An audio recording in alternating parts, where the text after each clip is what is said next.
નકલીના કૌભાંડોની ભરમાર વચ્ચે રાજકોટમાં વધુ એક કૌભાંડ સામે આવ્યું છે। રાજકોટમાં નકલી એલસી બનાવવાનું કૌભાંડ સામે આવ્યું છે। બહુમાળી ભવનમાં જાતિના દાખલા માટે અરજી કરવા ગયેલા વ્યક્તિ પાસેથી બોગસ એલસી મળી આવતા કૌભાંડનો પર્દાફાશ થયો છે। અરજદાર અડધા કલાકના સમયગાળામાં જ બે અલગ અલગ સરનેમ ધરાવતા લિવિંગ સર્ટિફિકેટ લઈ આવતા જાતિ વિકાસ વિભાગના અધિકારીને શંકા ગઈ। અરજદારને આ અંગે પૂછતા ખુલાસો થયો કે અરજદારે 3500 રૂપિયા આપીને બોગસ એલસી લીધું હતું। અધિકારીએ સમગ્ર બાબતની પોલીસને જાણ કરી। ફરિયાદના આધારે પોલીસે 4 લોકોની પૂછપરછ પણ હાથ ધરી છે।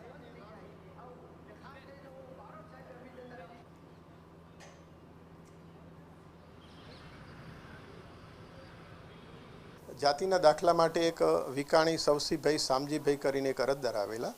એમના જાતિ પેટા જાતિમાં ધારકીયા જાતિ લખેલી હતી।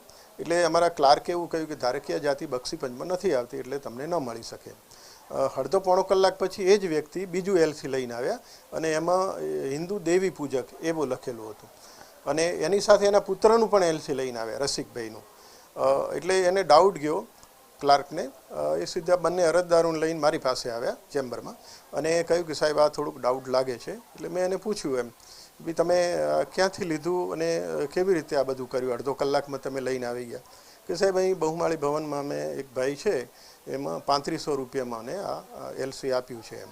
એટલે હું સોમવારે ગયો હતો પણ ત્યાં કને જે ઓલા ફોર્મ ભરે ને એટલે એમને મને પૂછ્યું કે શું કરવા? મેં કીધું હું ઘણા પૈસા નાખીને આવ્યો, ગુજરાતમાં ગયો હતો પણ સલટીમાં કાંઈ સુધારો ન થયો।